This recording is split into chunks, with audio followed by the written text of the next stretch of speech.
Raríssimas, raríssimos e raríssimas, bom dia, René de Paula Júnior falando aqui no Radinho de Pilha, 7 de fevereiro de 2024, e felicíssimo que esse é só um podcast em áudio, não é um vlog, não é um videocast, que não tenha câmeras mostrando os bastidores, que não tenha o making of, porque eu estou fazendo aqui uma tentativa um pouquinho canhestra, um pouquinho patética, de tentar conviver com um quarto que por enquanto está pelado. A palavra mais adequada para isso é para expressar 4 paredes sem nenhum tipo de tratamento, com piso de porcelanato, né, e janelas à minha volta. Eu estou praticamente numa câmara de ressonância, o que é um dos piores cenários para a gente tentar gravar um áudio um pouquinho mais agradável. Mas eu tomei algumas precauções aqui caseiras enquanto eu pesquiso no Mercado Livre sobre soluções interessantes para isolamento acústico, né, sem, obviamente, fazer isso daqui um estúdio de verdade. Pois bem, hoje é quarta-feira, o dia começa com notícias bastante curiosas. Por exemplo, isso é muito interessante. Cientistas, normalmente quando você vê aí alguma previsão do tempo catastrófica, olha, furacão de intensidade 5, ciclones de intensidade 4, né, são normalmente escalas, assim como você tem a escala Richter para terremotos, etc., são escalas para tentar mensurar o estrago feito por esses eventos extremos. E o que é mais interessante dessa história é que a coisa está tão feia, infelizmente, que os cientistas estão tendo que, digamos, fazer uma gambiarra. Eles estão tendo que mudar a escala. Está sendo discutida, está sendo sugerida a criação de uma categoria 6 de furacões para tentar dar conta do que vem acontecendo. Até isso não é a primeira vez que a gente comenta dos caras percebendo que está tudo fora de escala. Na mudança que eu acabei achando uma caixinha bonitinha, onde a gente estava guardando vários bottoms que a gente comprou para um evento, e alguns adesivos também, que são bottoms listradinhos, com listrinhas que começam assim com azul, mas vai ficando meio alaranjado e fica vermelho. Não é uma bandeira estranha dos Estados Unidos, né? Não é nenhum partido esquisito de extrema direita, mas é simplesmente uma representação visual bastante impactante da temperatura média subindo, digamos, visivelmente nas últimas décadas, nos últimos séculos. Pois bem, eu vou dar o link para o site chama stripes.com, listras.com, se eu não me engano, mas eu vou dar, como sempre, os links vão estar aqui na descrição do episódio, no radinhodepilha.com, existe o site, sim, existe o site. Nós temos um canal no Telegram, tudo se encontra no site, o link para o canal do Telegram, o link para o canal do WhatsApp, todos os links possíveis e imagináveis, tem busca, tem como você eventualmente se tornar um super raríssimo e contribuir financeiramente, mas modestamente com um café. É uma plataforma muito simpática chamada coffee.com, você pode colaborar com um café, como 15 super raríssimos colaboram. Pois bem, então eu vou dar o link no site para essa história toda, é muito interessante, e o que eu comentei já com vocês é que eles vão ter que refazer essa brincadeira toda, porque a temperatura subiu tanto que a escala visual, né, a escala de cores, cromática, vamos chamar assim, não deu conta. Eles vão ter que pintar tudo de novo, porque a coisa ficou mais quente do que a gente imaginava, o que, digamos, que pode ter impactos bastante imprevisíveis. Eu estou com a cabeça ainda um pouco... Ontem eu ouvi algumas coisas bastante perturbadoras, mas eu vou logo de cara compartilhar com vocês algumas coisas que tentaram me dar um pouco de alento agora de manhã, ou que pelo menos me deixaram um pouco mais feliz, um pouco mais alegre. Um vídeo sobre a Escócia, né? Homens de saia, Mel Gibson fazendo estrepolias, que mais que tem na Escócia? O whisky, que para mim tanto faz, não é? Mas na Escócia também, naquela natureza um pouco inóspita, né? Você pode, eu não conheço a Escócia ainda, né? Você pode ir, tem aqueles rochedos, é falésia que chama aquilo, eu nunca sei, aqueles despenhadeiros, normalmente é uma rocha sedimentar, algum tipo de calcário, sei lá, né? Mas não é uma coisa exuberante, não é a Mata Atlântica que a gente destruiu, não é a Floresta Amazônica que a gente está destruindo, não, é uma coisa relativa, você olha assim, de repente você não vê nada que chame muito a sua atenção, nada se mexendo, não é? Mas aí o que acontece é que isso é enganoso, porque aquela região ali já foi muito mais movimentada. E tem um vídeo muito bacana de um canal que eu adoro, os apresentadores são super simpáticos, o canal chama Eons. Eons é uma palavra, éons, é uma palavra que vem do grego para dar a ideia de longos períodos do tempo, né? História profunda. E ela está falando justamente de algo que deixou o Darwin, não digo de cabelo em pé porque ele estava meio careca, mas o Darwin, puxa, temos que agradecer, 1859, aliás, anota essa data, pode usar como senha nas coisas se você quiser. 1859 é a data que o Darwin solta uma bomba atômica em qualquer pretensão, sei lá, diferente, né, de Gênesis, ele solta o livro A Origem das Espécies. Né, depois de muito circular, viajar, passou pelo Brasil. Aliás, eu comentei isso com você, se eu não comentei, eu comento de novo. Né, nessas viagens do Darwin, Viagem de um Naturalista ao Redor do Mundo, é um livro do Darwin, ele comenta sobre o Brasil e ele fala, eu nunca mais quero pisar num país escravocrata, que crueldade, né? Onde as pessoas, onde de repente eu pedi um copo de água, né? Um escravo veio, um garotinho escravo veio me servir, o senhor achou que de repente o copo não estava à altura da minha nobreza britânica, espancou o moleque, deu coque na cabeça até não poder mais, até o Darwin intervir. Né? O que me fez lembrar, aliás, vou dar um link aqui para uma história do Karnal, Leandro Carnal, em que ele conta que ele leu novinho uma história, não sei se é um conto do Monteiro Lobato, isso eu não li, eu li muito Monteiro Lobato na minha infância, né, antes dele começar a ser questionado por algumas coisas um pouco, digamos, hoje realmente inaceitáveis, né, como estereotipar raças, ou como ser notoriamente racista, ou como de alguma maneira endossar, né, algumas discriminações. Né, o Monteiro Lobato, que mais para frente a gente infelizmente sabe que ele vai se tornar aí um cara de extremíssima direita, né, ele se torna integralista, eu não me lembro, mas ele vai abraçar umas teorias realmente que são muito barra pesada, mas é pena porque o cara criou uma obra infantil que, sei lá, acalentou a minha geração, outras gerações também, é do próprio Leandro Carnal, que comenta que ele leu, que ele queria ser o Visconde de Sabugosa. Aliás, não sei se você leu Monteiro Lobato, não sei se ainda pode ler Monteiro Lobato, não sei se foi cancelado, mas o Visconde de Sabugosa era um personagem meio como o grilo falante do Pinóquio, era uma criatura imaginária que sabia coisa pra caramba, né? E era obviamente meio sem graça, mas o personagem na televisão teve uma série, que muita gente aqui deve se lembrar com carinho, do Sítio do Pica-Pau Amarelo, com a música do Gilberto Gil, magnífica também. O personagem do Visconde Sabugosa era maravilhoso, um ator espetacular, eu não lembro mais quem era.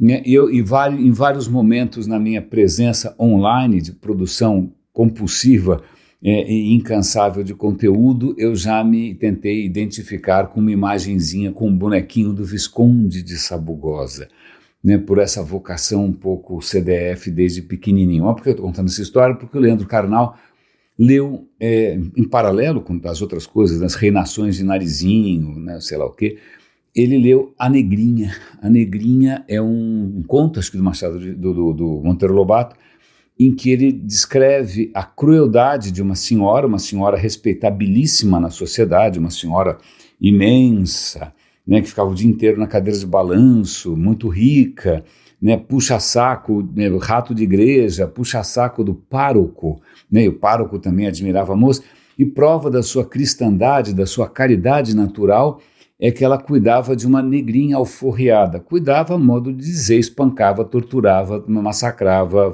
tirava sarro, as crianças da casa abusavam da menina, até que no final a mocinha morre. É o que é bastante interessante, porque a gente, nessa onda de cancelamento, a gente tende a estereotipar também os autores, né? Se o cara cometeu um pecadilho aqui, você joga tudo fora, mas veja que o próprio Monteiro Lobato, que tem aí, né, digamos, um legado bastante complexo, muito indigesto, com a questão étnica, com a questão social de opressão, ele mesmo vai denunciar essa coisa muito atávica, muito profunda na sociedade brasileira, da crueldade. Isso é um excelente gancho para a história que me deixou bastante perturbado. Não, para, vamos continuar falando aqui, meu Deus do céu, eu me perdi completamente, como é que eu fui parar nessa história do Leandro Carnal? Já sei por que fui lembrar do Leandro Carnal e do Monteiro Lobato. ou talvez eu não me lembre mais, mas vamos lá, vale a pena a gente comentar que, assim como Monteiro Lobato tem digamos, esse histórico bastante complicado, né, com a questão racial, com a questão de opressão, agora parece que o Kafka está rolando uma onda de cancelamento da obra do Kafka, que é uma obra simplesmente tectônica, né, uma obra, não sei se você já leu alguma coisa, por favor, leia, né, é de uma potência extraordinária, um personagem interessante, estranhíssimo, meio outsider, e a gente vai falar de outsiders aí daqui a pouquinho, mas o que é interessante é que agora surgiu uma nova onda de cancelamento do Kafka. Por que será? Por que alguém vai cancelar o Kafka? Coitado, o cara viveu uma vida meio complicada, difícil, morreu cedo, né? Só foi reconhecido póstumamente. Pois bem, estão dizendo por aí que Kafka gostava de pornografia e frequentava bordéis. Uau, vamos cancelar o Kafka por isso? Quem está cancelando esses caras? Agora eu já nem sei mais. Quem cancela o cara? Esquerda, direita, igreja, não sei. Vão cancelar o cara, mas não é que o cara era pedófilo ou alguma coisa realmente, sei lá, esquisita. Não, era simplesmente pelo gostar de pornografia, o que, né, se a gente passar um pente fino, não sei quem escapa nesse mundo, haja visto o tamanho da indústria da pornografia, né, vale a pena lembrar que muitas das inovações no digital, como por exemplo pagamentos seguros, criptografia, streaming de vídeo, a gente deve à indústria da pornografia, né, compressão de vídeo e tudo mais. Né, naquela época do Kafka não existia Pornhub, sei lá, Xvideos, nem nada disso, e também bordéis tiveram um papel social ao longo da história da humanidade. Não é por menos que a gente... Aliás, isso me faz lembrar, há muitíssimo tempo, eu já comentei com vocês, eu era novinho, consegui uma bolsa para passar um tempo na Alemanha estudando, eu era rato de sebo, estou achando muitos dos livros, aliás, na mudança estou achando muitos livros que eu comprei naquela época. Eu comprei tanto livro nesses 3 meses de Alemanha, que fez uma pilha, acho que de, sei lá, 10, 15 quilos, eu não lembro, eu tive que mandar, se eu fosse mandar por correio, ia sair uma fortuna. Aí eu descobri que eu podia mandar de navio, que saía quase de graça, e aí meses depois chegou na minha casa um saco de livros que eu comprei em sebo e tal, e tinha um deles sobre a história da prostituição, interessantíssimo, mostrando como mudou ao longo do tempo, né? Você tinha na Grécia, você tinha mulheres que tinham uma vida autônoma, que eram muito inteligentes, que eram companheiras de grandes líderes, né, que saíam do papel mamãe, papai, filhinho, e que de repente tinham um papel social reconhecido. Se eu não me engano, o nome é Keitaras. Depois você tem isso em Roma também. Em Roma, de repente, os romanos começam a questionar não tanto a questão moral, ou a questão sexual, ou a questão de doenças transmissíveis, né?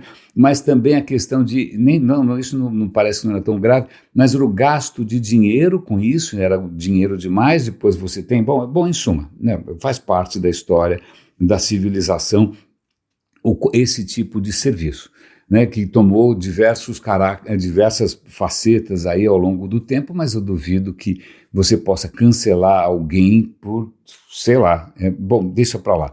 Mas eu estava contando do cancelamento do Kafka e eu usei rapidamente aqui a palavra outsider. Pronto, eu já deixei a questão da evolução lá para trás, mas que coisa feia. Bom, vamos fazer isso. É isso que dá quando eu tento não pensar naquilo que está, obviamente, consumindo o meu cérebro. O que acontece? Ontem eu estava ouvindo o 2º episódio de uma série bastante interessante sobre como durante a Guerra Fria, aí década de 50, 60, a CIA e o governo americano, através da CIA, né, tentaram influenciar o curso da história aí através de políticas que a gente chamaria hoje de soft power, né, como assim? Influenciando cultura. Eu comentei com vocês que várias iniciativas culturais que de repente pipocaram na Europa, a Europa estava divididíssima, né? Países estavam ali atrás do que era chamado da cortina de ferro, sob o domínio realmente barra pesada da União Soviética. A União Soviética não era bolinho, né? Quando qualquer país ele tentava levantar a cabeça, vinha tanque, né? Haja vista a Primavera de Praga, a rebelião na Hungria, né? O domínio soviético foi muito duro, o que é muito... Bom, mas eu não vou entrar em considerações ideológicas, mas deixa para lá, né? Os libertadores, não sei do que. Mas o que acontece é que os Estados Unidos bancaram secretamente uma série de coisas que você jamais imaginaria. Não eram necessariamente microfones escondidos, Mata-Hari, James Bond, espiões. Não, eles podiam estar patrocinando escritores, podiam estar patrocinando artistas plásticos. Por que alguém vai patrocinar, sei lá, o Jackson Pollock, por exemplo? O Jackson Pollock fez um sucesso extraordinário, né, a vanguarda da arte americana, né, e não foi de graça.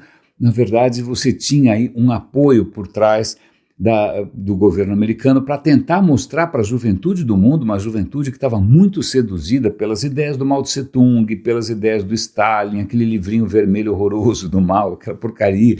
Né? Olha, gente, é o seguinte, vocês querem ter essa vida miserável aí, vocês não conseguem nem comprar uma calça jeans, veja como a vida cultural no Ocidente é rica, veja quantas opções você tem, veja que liberdade você pode ter, veja o que está acontecendo no cenário artístico, o polo que simplesmente está explodindo o que é a representação, o que é a arte, o que é a pintura. Veja aqui a literatura, eu contei isso já num episódio, não faz muito tempo, que acho que foi o primeiro episódio aqui, foi justamente sobre uma história muito delimitada, promovida, se não me engano, era o Congresso pela Liberdade Cultural, uma ONG, né, tentando promover artistas americanos, afro-americanos, que contestavam, que era uma coisa assim meio de rebeldia, para tentar atrair justamente uma juventude que poderia achar graça no Lenin, ou sei lá quem, no Trotsky, né? Não, no Trotsky não, porque o Stalin não gostava de Trotsky. Mas vamos lá. Então, nesse segundo episódio, ele leva isso adiante para mostrar que, de repente, sem mais nem menos, né, um autor completamente desconhecido, né, sem nenhuma projeção e também sem nenhuma qualidade notória, se torna um fenômeno editorial na Inglaterra. Né? E aí, puxa vida, o cara chama Colin Powell, se eu não me engano, e ele escreveu um livro chamado Outsiders, em que simplesmente ele vai listando da cachola dele figuras que eram, do ponto de vista cultural e talvez existencial também, marginais. Não que eles assaltassem banco, né, fizessem rachadinha, né, contrabandeassem Rolex, tivessem um pedalinho, triplex no Guarujá. Não, marginais no sentido de levar uma vida à margem da sociedade, com pouca grana, tentando viver da própria arte, tentando emplacar sua literatura, tentando emplacar suas ideias e muitas vezes fracassando, pelo menos do ponto de vista social, mas não do ponto de vista artístico. Ele vai elencar lá figuras que agora a gente tem um maior carinho, como, fala aí, Van Gogh, Kafka, por que não? Kafka também era um outsider, ele não era um sucesso, não andava aí de carro conversível pegando a mulherada, né, não estava na capa de revista como empreendedor de pirâmides de Bitcoin. Não. Então ele cria um livro elencando esses personagens, tentando achar um perfil comum, tentando romantizar essa história de você ser um artista que não se compromete com as demandas do mercado, com likes do Facebook, né, que não está nem aí para o número de seguidores no Instagram. Né? Então ele dá uma romantizada e cria um pouco também esse mito de outsiders, que eu confesso que talvez tenha me contaminado.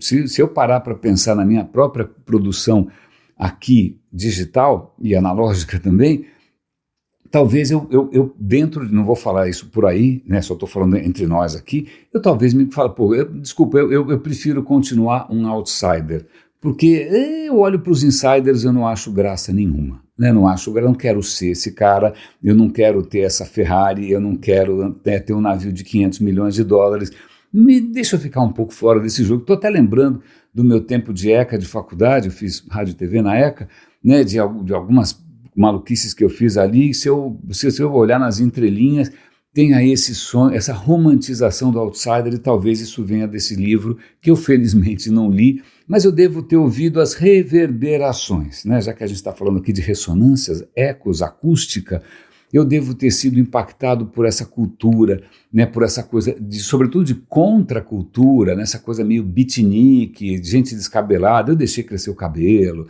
né? Eu andei de calça rasgada, né? Eu andei de enxuga-poça, que são aquelas alpargatas de pano. Então eu acho que eu surfei um pouco essa onda, e talvez essa onda tenha sido iniciada por esse cara, mas o que é mais interessante é o seguinte: esse livro jamais teria feito sucesso se não fosse a crítica inglesa que de uma hora para outra resolveu surtar com o cara, espanou, né, fricou, e o que esse episódio demonstra, e hoje os pesquisadores têm acesso à documentação e tudo mais, é que tudo isso foi alavancado por esforços de contra-propaganda, ou de propaganda. Vamos lá, vamos ser aqui vamos ser rigorosos. No Brasil, se eu não me engano, a SPM, vocês me corrijam, é a Escola Superior de Propaganda e Marketing, porque no Brasil a palavra propaganda ainda é usada para publicidade, né? Propaganda de cigarro, propaganda de carro, né? Propaganda de cerveja com mulher de biquíni. Né? O que você faz? Eu faço propaganda. Lá fora, isso não é bem assim. Eu lembro, eu tenho um grande amigo que quando era garoto tal, estudou fora um tempo, e aí ele está se enturmando ali na classe, a professora pergunta, olha, o que você admira no Brasil? Ele falou, a propaganda. Só que propaganda em inglês não é os anúncios dos bichinhos da Parmalat. Propaganda em inglês é propaganda ideológica, é a propaganda política. Seja a propaganda nazista, seja a propaganda fascista, seja propaganda stalinista, seja propaganda maoísta. Tem gente que trabalha com isso até pouquíssimo tempo. Eu recentemente, faz alguns anos, eu encontrei um amigo meu que está morando em Berlim, estava namorando um rapaz ali também de Berlim, e eu falei, puxa, o que seu namorado faz? Ele falou, olha, ele trabalhou a vida inteira na indústria editorial da Alemanha Oriental, ou seja, propaganda. Né? Ele trabalhava na indústria editorial da Alemanha Oriental, que obviamente fazia propaganda, né, essa lavagem cerebral ideológica para o regime notoriamente comunista. Né? Mas propaganda também tem propaganda de direita, claro. Né? Então vamos lá, publicidade é você vender, seja lá o que for, que você não precisa comprar. Agora, propaganda é você vender o que você vai ser obrigado a engolir, né? Não tem muita escapatória. Pois bem, propaganda era usada dos dois lados, né? A União Soviética, eu acho que eu até já comentei isso com vocês, eu não vou entrar em detalhe porque eu comentei isso faz tempo, mas eu vou tentar resgatar isso no próprio site do Radinho e vou dar o link para um livro de culinária que era muito popular na União Soviética, era um livrão lindo, super ilustrado, fotos maravilhosas, né, para o pessoal na União Soviética se inspirar do ponto de vista gastronômico, a usufruir de todos os deleites, né, das velhas receitas russas, soviéticas, do novo homem, da esquerda, etc. e tal. A única questão é que o livro era uma peça de propaganda porque, na verdade, não havia ingredientes para fazer nada daquilo. As fotos eram super elaboradas, o que era muito interessante, porque as fotos eram apresentadas com louça de primeira qualidade, com talheres magníficos que ninguém tinha. Né? Então, se de repente um brasileiro de esquerda fosse visitar a União Soviética e trouxesse esse livro, falou, olha aqui, os caras estão comendo como reis. Quem disse que a esquerda não consegue alimentar todo mundo? Não consegue. Né? Assim como o nazismo não conseguiu alimentar todo mundo, haja batata para todo mundo, né? Isso é uma peça de propaganda. Né? A arquitetura pode ser uma peça de propaganda, a rádio é uma peça de propaganda, e todo mundo usou isso à torto e à direito. Corações e mentes, vale lembrar Goebbels, o ministro do Hitler, que falava que era ministro de propaganda, especificamente, né, usando o cinema como propaganda, a rádio como propaganda, e dizendo que se você repetir uma mentira 1000 vezes, ela vira verdade. Isso todo mundo aprendeu, à esquerda e à direita. Bom, pois bem, então, esse momento da Guerra Fria, a propaganda estava realmente inovando. Né? E o que a CIA acabou criando foram várias iniciativas culturais, esse congresso da, liberdade cultural, aí tinha uma outra que também tinha a ver com liberdade, não sei o que lá, tal, que ficavam, digamos, plantando na juventude de países que estavam na cortina de ferro, né, plantando sonhos de uma liberdade incrível, rock and roll, calça de brim, né, sexo, liberdade de comportamento. Então, veja, o que a gente fica achando dessa revolução da juventude, da contracultura, que é contra o sistema, lamento informar, isso é uma coisa que eu estou tendo que digerir. Na verdade, essa é uma ficção do próprio sistema. Né? É uma ficção para justamente quem está ali, né, debaixo do coturno russo, soviético, ou seja o que for, sonhar com, cara, qualquer coisa, sorvete, milkshake, Coca-Cola, né, com calça de brim, né, e uma jaqueta de couro bacana, né, tudo isso era propaganda. E aí, voltando para a história do Colin Powell e dos Outsiders, então tudo isso foi fomentado, esse falso best-seller, né, esse falso sucesso, ele foi turbinado não só por propaganda da CIA, né, por uma instituição da CIA. Aí, se vocês quiserem se aprofundar, vou dar o link aí para o episódio, porque aí tem os nomes, tem os acadêmicos, tem etc e tal, e as estratégias que hoje parecem familiares, né, que é o uso de você usar pessoas que têm algum tipo de notoriedade para divulgar a informação que você quer. Né? Isso hoje se chama influencer de aluguel, que são essas pessoas que você dá um troco, né, e ela faz, dança, canta, pinta, né, e encanta, né, para falar o que você bem entender, porque sozinha ela não fala absolutamente nada, ou se fala alguma baboseira que atrai milhões de seguidores, que obviamente não é o nosso caso. Mas o que a pesquisadora, a expressão que ela usa ali, são traficantes de informação de segunda mão. Né? Ela acabou comparando esse tipo de modo de vida, de ganha-pão, né? Alguma coisa parecida com narcotráfico. Você está vendendo coisas tóxicas que você mesmo não consome. Mas isso para mim é bastante, assim, eu tenho que digerir um pouco essa história, porque eu também me encantei durante muito tempo com a história da contracultura, com esses personagens malditos. Vai falando aí, quem eu devo ter, só olhar a minha estante é um retrato disso, Gilles Deleuze, Derrida, vai ter, sei lá, vai ter tudo aqui, mas um pouco nesse sonho, que na verdade é um sonho, veja, que não é um sonho que ameaça o sistema, não, aquilo era uma estratégia de você enfraquecer a sedução pelos regimes totalitários. E aí tem até um episódio, falta ouvir um pouquinho ainda, estou no final, que foi sobre uma rebelião na Hungria. Jovens se rebelaram na Hungria contra o regime, que era obviamente controlado pela União Soviética, um regime de ferro, e a repressão foi brutalíssima, morreu gente à torta e à direita, prenderam, uma repressão brutal, e esse protesto da juventude foi narrado pelos repórteres. Nossa, eu andei nas ruas com a juventude que queria respirar, né, a cultura, a liberdade, a vida, e nossa, que horror, a repressão. Na verdade, esse movimento todo, sim, eram jovens húngaros, mas ele foi insuflado por uma campanha contínua da CIA, insinuando, inclusive, que existiria uma frente nacional de oposição húngara, né, que estava ali se organizando, o protesto. A questão não tinha nenhuma frente de organização, não tinha. Essa foi uma ficção. Então, muita gente foi para a rua achando que estava apoiando uma organização absolutamente inexistente.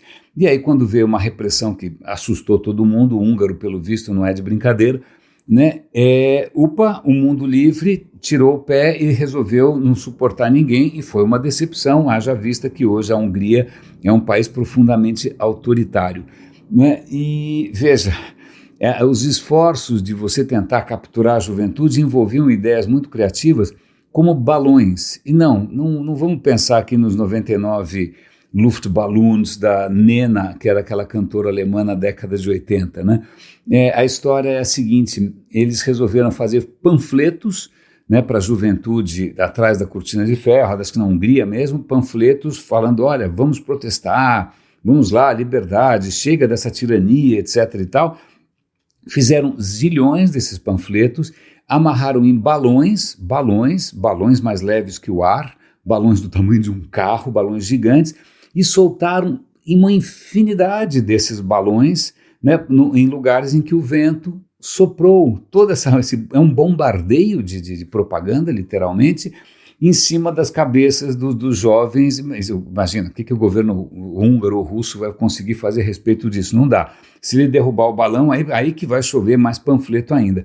Essa operação de panfletagem foi um sucesso, foi super romantizada, mas na verdade ela insuflou, colocou a juventude na linha de frente para defender alguma coisa que ainda não existia, na esperança de que isso fosse desestabilizar o regime húngaro. Né? A década de 60 também foi teve uma série de outros protestos que eu sei muito pouco a respeito. Eu sei da Primavera de Praga, Praga resistiu ao nazismo, Praga resistiu à União Soviética. Eu tenho bastante carinho pela história desse povo, queria conhecer um pouco mais, mas eu vou embarcar agora naquilo que depois, será que eu vou voltar para o Eons depois, vai? Eu queria falar do Eons, mas isso me sai da cabeça. Porque ontem eu estava ouvindo um episódio do Thinking Aloud, da BBC, que é maravilhoso, e o título era Tradicionalismo. Eu falei, ai meu Deus do céu, o que quer dizer tradicionalismo? Né? É o Trump com Make America Great Again, é o Bolsonaro irritado com os bloquinhos de carnaval, né, sei lá, com Golden Shower. O que é o tradicionalismo? O buraco é mais embaixo. Aliás, o buraco é muito embaixo. Aliás, é um buraco negro, aliás, é um abismo. O que acontece é que no começo do século XX, no final do século XIX, começam a surgir algumas ideias estranhas. Eles mencionam um francês chamado René, existem outros, pasme, René Guénon, se eu não me engano, mas o sobrenome é Guénon, isso com certeza, o René não sei. Mas é Guénon, que o cara vai dizer que o curso da civilização está comprometido porque a gente está se desviando da verdadeira tradição, a tradição que é ancestral, a tradição que tradição é essa, né? Tradição cristã? Não, mais antiga que o cristianismo, que existem tradições profundamente espirituais, né, que é como se fosse um modo divino, sagrado de viver, e que a modernidade está ameaçando isso de todas as maneiras. O feminismo, uma ameaça. Homossexualidade, uma ameaça. Liberdades civis, uma ameaça. Abolição da escravidão, uma ameaça. Não, tudo isso está indo contra a ordem natural das coisas, a ideia de que existe alguma ordem natural, né, e que a modernidade, imagina, o que o cara definia como modernidade há 100 e tantos anos, né, não viu nada, deixa ele dar uma passeada no bloquinho, bom, deixa para lá. Mas isso é tudo uma ameaça e isso faz sucesso. Aliás, qualquer ideia de Jerico faz um sucesso absolutamente extraordinário, né? Eu tenho essa ideia de que algumas ideias são como vírus, né? Elas não necessariamente fazem bem, mas elas se multiplicam de uma maneira incrível. E aí começam a surgir vários pensadores tradicionalistas. Alguns deles, não é que os caras querem de repente voltar para os valores da igreja cristã, ou da igreja ortodoxa, ou da igreja seja o que for, não, alguns vão mais para trás, não, imagina. Vale lembrar aqui que quando eu comentei sobre a ascensão e o domínio do nazismo, os nazistas achavam que o cristianismo foi um desvio do caminho, porque onde já se viu essa história de você enaltecer o fraco, onde já se viu essa história de compaixão, não, imagina, a natureza é luta. A natureza é a sobrevivência do mais forte, a natureza é a dominação, né? A dominação é a verdadeira regra da natureza, onde já se viu, né, esse maluco lá na Judéia, não sei aonde, né, subverter o sistema com essas ordens, onde já se viu. Né? Então veja, para os nazistas o cristianismo e também o judaísmo, veja, o próprio judaísmo, antes mesmo de Cristo os caras já estão implicando com o judaísmo, porque o judaísmo vem com não matarás. Onde já se viu não matarás? Por que não matar? Eu estou imaginando o Bolsonaro falando isso suado, né, com aquele barrigão esquisito, né, com aquela camiseta meio grudada, né, enquanto cheio de gente em volta tirando selfie. Né, é perfeitamente possível você imaginar o Bolsonaro aderindo a essa corrente de pensamento. Pois bem, então o tradicionalismo, eu até pedi para o ChatGPT, que agora é o meu grande interlocutor para assuntos aleatórios, para ele fazer ali uma história do tradicionalismo. Eu vou dar o link para vocês. Tem muitos pensadores, tem italianos, por que não? Né? Vale lembrar que os italianos inventaram o fascismo, não é verdade? Você tem inclusive poetas que apoiaram, você tem Ezra Pound, você tem Marinetti, que apoiaram a morte, a máquina, a guerra, né? Tudo porque achavam que a civilização estava decaindo, a questão da decadência moral, né? Temos que voltar para uma coisa roots, raiz. Bom, então, tem vários pensadores ali. Um desses pensadores, inclusive, eu já esqueci, Dugin, sei lá, é um maluco na Rússia, está vivo, né? Ele aparentemente é o mentor intelectual do Putin, e a história é essa de que a Rússia, no caso da Rússia, o que os tradicionalistas russos veem é que tudo aquilo que o Ocidente está oferecendo, que é a liberdade, que é o individualismo, que é o, sei lá, o prazer, que é, sei lá, diversidade de gênero, tanto faz. né? Tudo isso para eles é uma absoluta ameaça, isso é absolutamente intolerável e isso é uma declaração de guerra contra a verdadeira missão da Rússia. A Rússia está à frente da tradição. Nesse caso dos russos aí, eles atrelam isso muito ao cristianismo ortodoxo, então eles não vão tão fundo assim, porque tem tradicionalistas, por exemplo, na Índia. Tem gente na Índia, alguns partidos políticos mais radicais, que vão achar que todo esse papo aí de direitos humanos, direitos civis, isso tudo é enfraquecimento, que vão querer voltar para uma tradição muito mais antiga, em que você tem, bom, se Deus, não sei qual deles, desse ter sempre um buffet para escolher, né, se seja lá qual for, Deus manda no mundo, né, quem manda no mundo são os reis, e aí quem manda em casa é o homem, acabou, é isso, é assim que foi desde o começo, é assim que tem que ser, qualquer desvio disso é um pecado, ou então um atentado, uma ameaça à existência de uma ordem ancestral. Eu sei que falando assim parece que eu fumei alguma coisa, eu tomei alguma coisa esquisita, mas não. Eu vou dar links aqui para a Wikipedia, para quem quiser se aprofundar, existe sim uma corrente. Aliás, existe, para vocês terem uma ideia de como, da fantástica capacidade de multiplicação de ideias de Jerico, o que acontece é que quando a igreja... Vale lembrar o seguinte, eu falei de União Soviética e Rússia, né? A União Soviética, vocês lembram, comunismo não gostava de religião, o comunismo aboliu a religião porque achava que era uma forma de manipulação. Na verdade, o Partido Comunista queria ter um monopólio da propaganda, só a propaganda deles vale, a dos outros não, certo? Certo. Mas então acabou, não tinha mais igreja, não tinha mais padre, não tinha mais nada. Mas quando na Revolução Russa os grandes bispos da Igreja Ortodoxa perceberam que a casa ia cair, eles instauraram um novo regime que até parece alguma coisa militar, que é o seguinte, olha, bispos ortodoxos pelo mundo, se vocês perderem contato com a gente, vocês estão autorizados a... que agora é com vocês, entendeu? Se cortarem a cabeça, porque era uma organização muito central, né, muito centralizada, muito hierárquica, se a cabeça for decepada, vocês são as novas cabeças, porque os caras perceberam que a sobrevivência da Igreja Ortodoxa Russa, que é, sob vários pontos de vista, essa é a minha opinião pessoal, estético sobretudo, muito exótica, né, aqueles ícones, uma coisa pesada, pois bem, então vocês fazem o que vocês quiserem. Ok, obrigado, carta branca e tal. E aí surge um movimento que não façam busca, senão vocês vão ser contaminados no Google para o resto da vida, por uma coisa chamada ROCOR. ROCOR é a sigla, acho que em inglês, em russo também, para Igreja Ortodoxa Russa fora da Rússia, ou seja, metástases.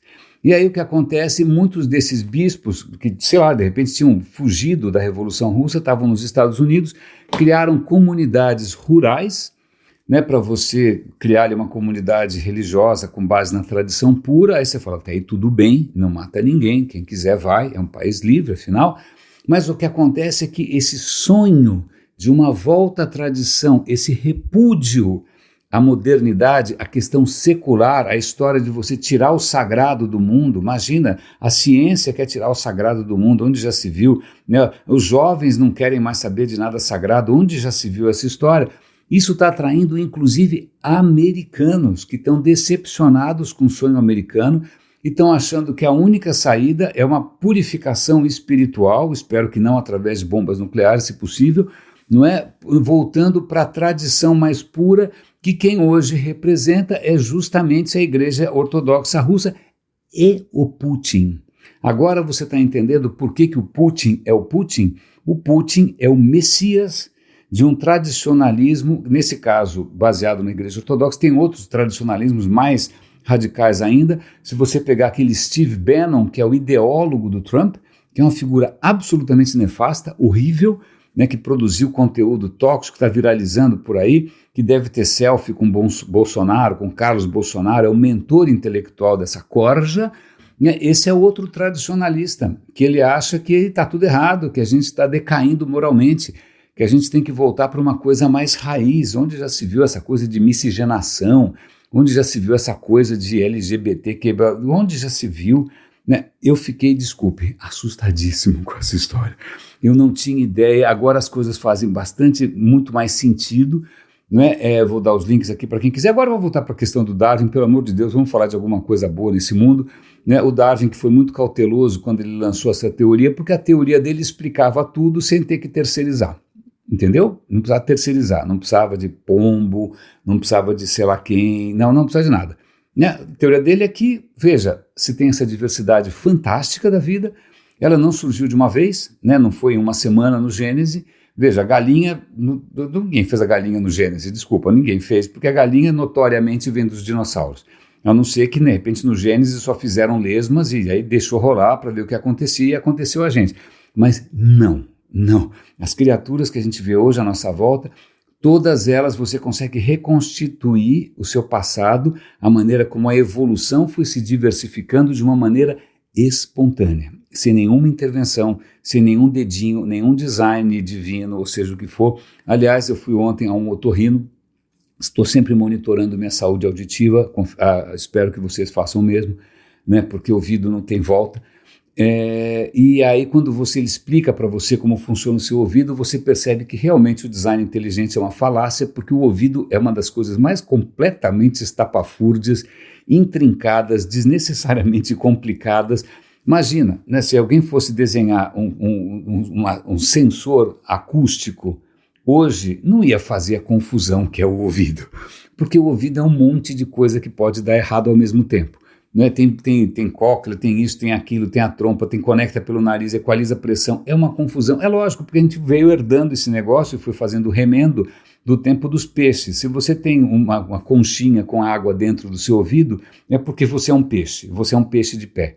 Né? O nosso ouvido vem direto dos peixes. Mas voltando, então o Darwin conseguiu explicar, puxa, que legal, né, a árvore da vida vai se diversificando, mas a questão como é que da não-vida você passa para a vida? Né? Como é que começou essa história toda? Como é que começou essa confusão? E para o Darwin não tinha muita pista disso, porque tudo que ele fez foi em cima do que ele conseguia ver. Ele não tinha ainda instrumentos, ele não sabia o que era DNA. Né? DNA explica muita coisa, mas ele não conseguia ver. Ele não tinha lá microscópios extraordinários, era em cima do que ele estava vendo. E quase tudo que a gente está vendo nasceu numa explosão. Não, pelo menos começou numa explosão, que é chamada explosão cambriana. Há 538,8 milhões de anos atrás, sem mais nem menos, a diversidade na vida da Terra realmente entra e turbinada. Começa a surgir formas de vida e aí começa tudo que você tem hoje, tá bom? Os dinossauros, tudo começa, as formas de vida marinha, as formas de vida terrestre, as plantas. Você tem uma explosão há 538 milhões de anos. Eu vou até dar um link para o ChatGPT. O ChatGPT tenta dar as hipóteses para isso ter acontecido. Podem ter sido mudanças climáticas, abundância de oxigênio, placas tectônicas, né, pequenas flutuações ali na composição da atmosfera. Mas a questão é que antes desses 538 milhões de anos, que realmente é um carnaval, dali para frente é um bloquinho ininterrupto de diversidade e fecundidade e inovação, o que acontece antes, perdão, limpando um pouco a garganta aqui, o que aconteceu antes desse boom é difícil de saber. Primeiro porque antes desse boom eram criaturas muito pequenininhas, eram criaturas microscópicas, muitas vezes unicelulares. Né? A vida multicelular, como eu e você, vem depois do pré-cambriano. Antes disso você tinha criaturas unicelulares, certo? Você tinha procariotas, você não tinha núcleo, você não tinha nada, certo? Talvez não. E aí sim a gente vai para a Escócia, porque na Escócia, se você procurar com atenção ali, você começa a encontrar fósseis ou vestígios de algumas dessas criaturas unicelulares. Legal, bacana, isso faz, 100 anos que a gente já viu isso e tal, mas aí os cientistas começaram a pensar, puxa, e se tivesse alguma outra forma de vida, o que seria necessário para essa forma de vida ser preservada numa pedra, num fóssil? Aí os caras ficam quebrando a cabeça e descobrem talvez tal tipo de solo, ele de repente se solidificasse tão rápido que ele seria capaz de capturar formas de vida muito frágeis. Tá bom, vamos procurar onde tem esse tipo de solo. Acharam no mundo inteiro, Brasil, etc. E acharam também na Escócia. E aí eles começaram a revirar esse tipo de solo e eles começaram a achar preservados em 3D, com detalhes que, não imagina, você com um microscópio ali eletrônico, tá vendo o que tinha dentro, você começa a perceber que antes dessa grande bolha de vida, o que acontece ao longo de centenas de milhões de anos, a vida foi quietinha ali, fazendo pequenas inovações. Então tem vestígios ali do que talvez sejam os precursores, vamos chamar assim, para não chamar de vovô, né, da vida multicelular, pequenos experimentos. Porque nós, animais, as nossas células são um pouco diferentes. Quando você pega, sei lá, uma criatura minúscula boiando no oceano, normalmente ela tem a superfície dela é normalmente rígida, ela é dura e ela não tem núcleo, ela é um saquinho cheio de coisas, né? Agora, quando você vai para uma célula animal, a gente tem um monte de células, certo? Elas são flexíveis, elas não têm uma barreira dura, elas têm núcleo, elas têm várias coisinhas dentro, cada um com uma função, e um organismo é feito de várias células com funções diferentes, ou seja, tem uma coordenação, e essa coordenação aparentemente começou a surgir em pequenos lagos, veja, lagos de água doce, talvez não só no mar, em lagos de água doce, inclusive na Escócia, e isso foi como se fosse um banho-maria, a vida ficou centenas de anos em banho-maria, e eles estão encontrando vestígios desses primeiros experimentos da vida há 1 bilhão de anos. Então, não foi tão de repente assim, tudo bem, teve esse grande carnaval da explosão pré-cambriana, 538 bilhões de anos atrás, mas você teve aí 500 milhões de anos de experimentação sem parar, contínua. Só que, inclusive, algumas dessas experimentações mudaram o planeta, porque na hora que uma criaturinha daquelas começa a soltar oxigênio no ar, oxigênio enferruja o ferro vira solo, o oxigênio começa a permitir que criaturas respirem, não tinha oxigênio dando sopa, então a gente teve 500 bilhões de anos de banho-maria, e agora talvez a gente finalmente consiga resolver esse mistério do Darwin. A coisa surgiu meio de repente, né? Aí alguém provavelmente mais tradicionalista vai achar que foi alguma intervenção de alguém que por acaso não mora em outro lugar, deve ser, né, pelo visto não gostou daqui. Não, as coisas estão começando a se explicar sozinhas por conta própria. É bacana, eu acho bonito, né? Agora, a próxima vez que você olhar para aquela paisagem um pouco estéril, né, um pouco misteriosa da Escócia, saiba que ali foi praticamente o berço da vida multicelular que deu origem a um carnaval da vida durante a explosão. Aliás, tem um nome bastante interessante, aliás, já esqueci, meu Deus do céu, caramba, que memória de passarinho. Faroceno, agora eu esqueci, mas eu vou dar o link, vocês vão ver aqui, tem um nome para a época em que a vida explode de maneira visível, né? Nós somos dessa época em que a vida você consegue ver a olho nu, pelo menos com o nosso olho, né? Que tem 500 e tantos, antes disso não era tão visível assim, mas o fato de não ser visível simplesmente é porque nós não tínhamos ainda os instrumentos. O que Darwin faria hoje se ele tivesse acesso a tudo que que a ciência disponibiliza, ou será que ele ia ficar no TikTok, ou será que ele ia ficar vendo pornografia como Kafka? Tanto faz. Raríssimos e raríssimas, espero que a qualidade de áudio de hoje, com essa coisa mambembe que eu acabei de improvisar, tenha ficado um pouco melhor. Eu prometo, já estou pesquisando no Mercado Livre soluções de isolamento acústico. Um grande abraço, obrigado aos Super Raríssimos pelo apoio material, financeiro, psicológico, afetivo e intelectual, e até amanhã.